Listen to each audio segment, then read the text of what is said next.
बाहिर लगाएको गेट नै फोरेर धेरै आइसकेको अवस्था छ नि सक्नुहुन्छ।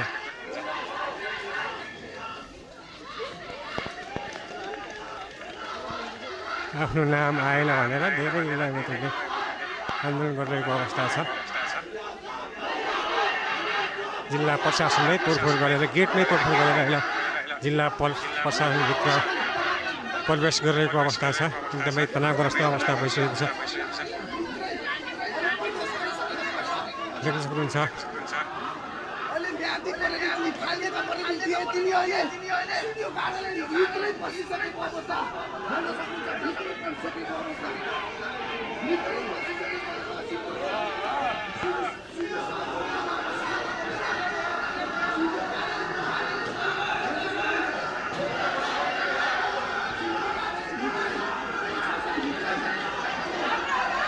धेरै युवा-युवतीहरू आफ्नो नाम निस्केन भनेर धेरैले आन्दोलन गरिरहेको अवस्था छ। देख्नुहुन्छ बाहिर लगाएको गेट नै फोरेर यति बेला आन्दोलन गरिरहेको अवस्था छ।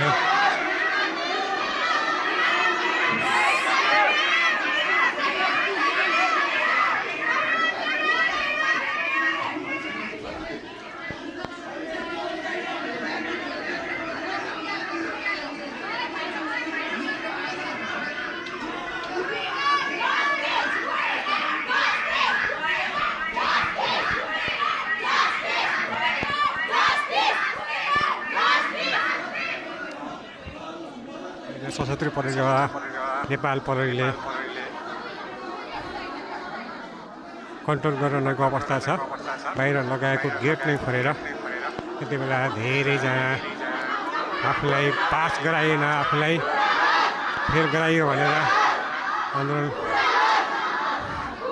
आन्दोलन गरिरहेको अवस्था छ।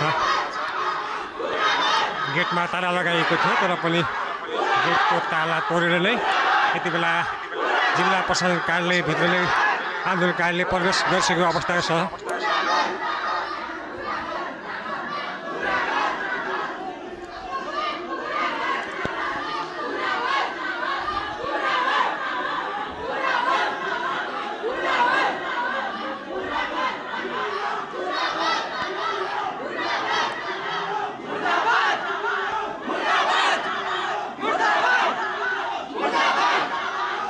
मुर्दाबादको नारा लगाइरहेको अवस्था छ।